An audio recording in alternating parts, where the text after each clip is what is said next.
Dear Patriots, before the news starts, please subscribe to our patriotic channel by clicking the subscribe button. Give us a thumbs up to this video. Don't forget to leave your opinion below in the comments section. Share the news on Facebook and Twitter so your friends see it. Thank you. Donna Brazile just made an accusation against Obama that's way worse than Hillary's DNC rigging. Donna Brazile's new book, Hacks, the inside story of the break-ins and breakdowns that put Donald Trump in the White House, already uncovered shocking accusations of primary rigging at the hand of Hillary Clinton. Now she's making a second accusation against Barack Obama. The Daily Caller received a copy of the book and published the following excerpt.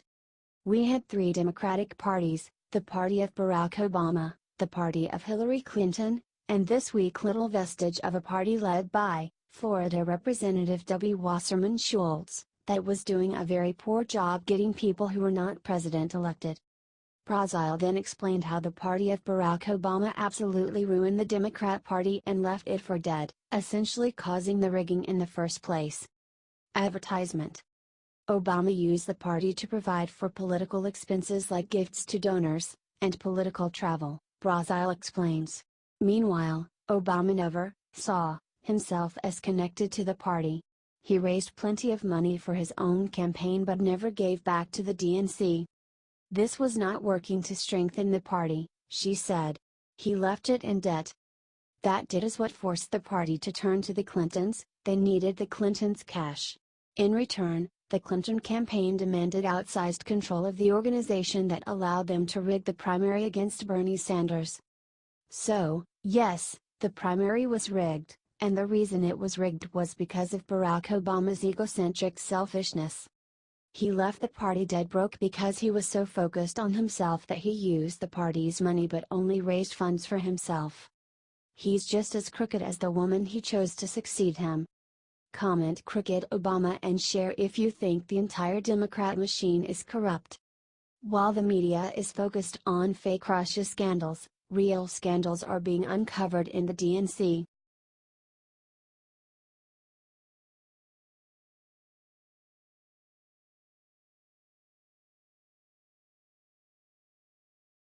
Roger Godel struck dumbio official Monday night football rating stat spelled om for NFL's future.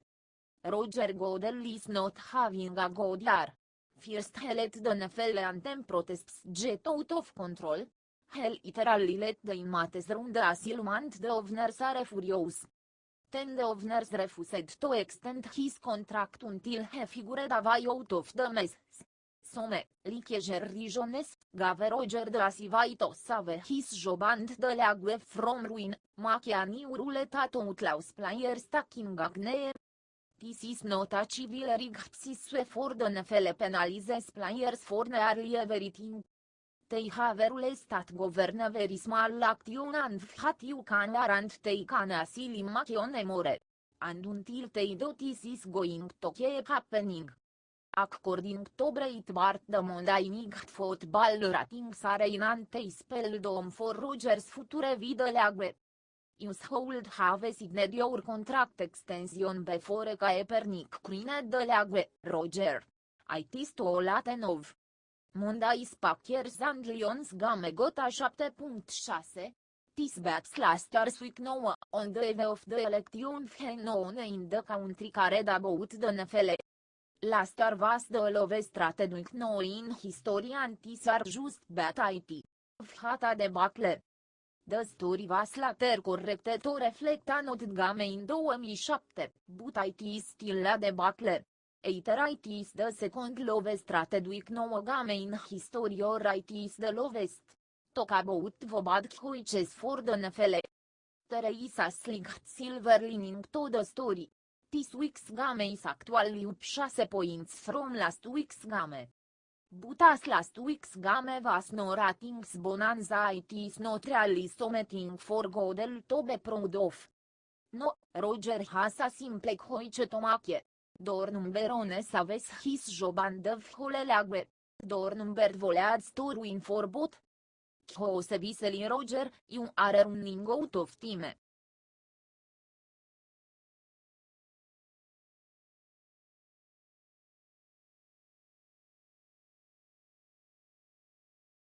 A liberal writer just mocked Rand Paul's assault in the most disgusting article of the century.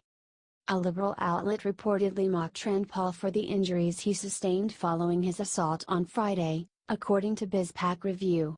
The article suggested that based on the severity of Paul's injuries versus the size of his attacker, he must have weak bones. Splinter, the liberal publication that printed the article, suggested Paul isn't drinking enough milk. Check it out. You get old and stop drinking milk, and next thing you know, every time a medium-sized neighbor tackles you, all your ribs are snapping like the buttons on tearaway pants. The writer, Hamilton Nolan, continued, meanwhile, if you had stayed on your milk game, you would have not only had brawny bones but muscles as well, thanks to the protein packed into every serving of milk. And then, he ended his article with a suggestion that Paul drink milk until he's dead. The important thing is you keep downing glass after glass of that frosty creamy calcium treat. Don't stop until you're dead. Drink that milk, Rand Paul. This is not a game out here.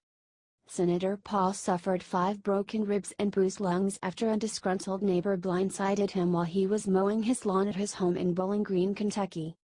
His attacker, 59-year-old Renee Boucher, is apparently known throughout the neighborhood for starting confrontations with neighbors and for his strong liberal views. Boucher is currently facing 4th-degree assault charges. Share.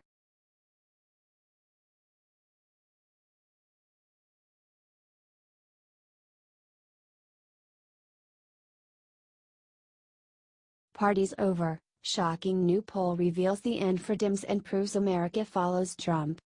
You can only hide the truth for so long.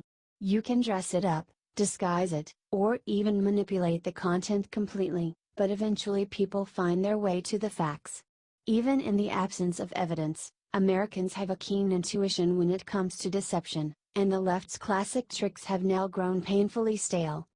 According to a poll released Tuesday, the Democratic Party has dropped to the lowest approval rating in more than 25 years of polling.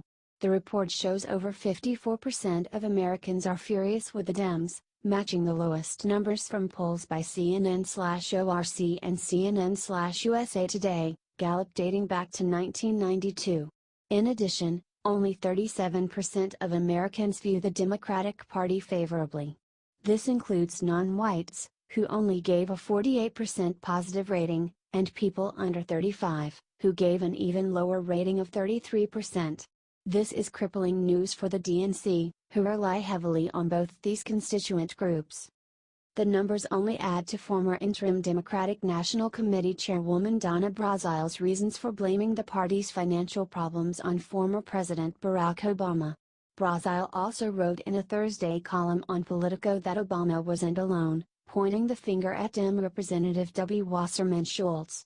Brazile lambasted the two for forfeiting complete control of the party to Hillary Clinton's presidential campaign over a year before Clinton had even secured the nomination. If the fight had been fair, one campaign would not have control of the party before the voters had decided which one they wanted to lead, Brazile wrote Thursday. This was not a criminal act, but as I saw it, it compromised the party's integrity. This kind of betrayal and infighting is exactly why the Dems are done for.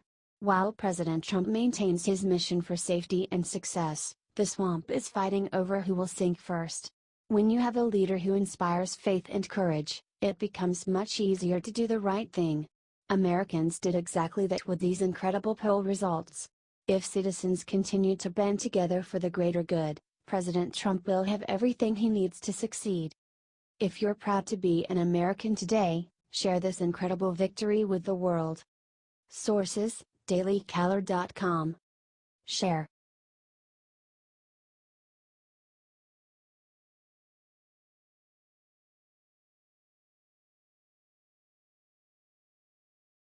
Jesse Jackson's fall from grace complete as shocking sex assault claim brings him to his knees. Jesse Jackson is the next liberal icon to get exposed and have his reputation ruined. And after years of shaking down people, he deserves it. According to the New York Post, Danielle Young, a journalist at The Root, just came forward with shocking allegations that Jesse Jackson sexually assaulted her. She wrote a lengthy piece about the incident where she goes into detail about the disgusting behavior of Reverend Jackson. She writes. I walked toward Jackson, smiling, and he smiled back at me. His eyes scanned my entire body. All of a sudden, I felt naked in my sweater and jeans. As I walked within arm's reach of him, Jackson reached out a hand and grabbed my thigh, saying, "I like all of that right there," and gave my thigh a tight squeeze. What a pig! Harvey Weinstein, Bill Clinton, and Jesse Jackson, all big supporters of women and Hillary. What a big joke the whole lot of them are. Total hypocrites. She continues, making Jesse's fall from grace complete. When I was finally able to pull myself away from the Reverend Jackson's grip, I was deflated. I admired this man who marched alongside the Reverend Martin Luther King Jr., a man who represented our ability to overcome, a man who is really, just a man. She goes on to say Jesse victimized other women, relating a story a coworker told her. I remember him being inappropriate with all the women. And I also remember you telling me that he did something more with you. And then we brushed the st off and chalked it up to him just being a dirty old man. Wow, what a pig. Share if you agree. Share.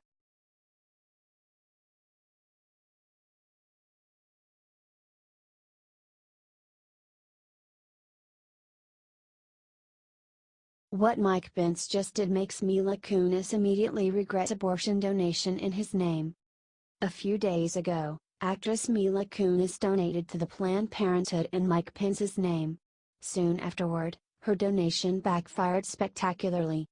Shortly after Kunis' donation was made public, a pro-life group began soliciting donations for their own cause in Mike Pence's name. When Mike Pence found out about this plan to counter donations to the Planned Parenthood, he got on board, retweeting the link and adding his approval. Neither tweet referenced Kunis' actions, rendering her initial peaceful protest irrelevant. Meanwhile, money will now be flowing to organizations tasked with ending abortion. So Mila Kunis didn't get what she wanted. In the end, the biggest winner here was Mike Pence and the pro-life cause. He kept it classy and they're getting the money. Comment Go Pence.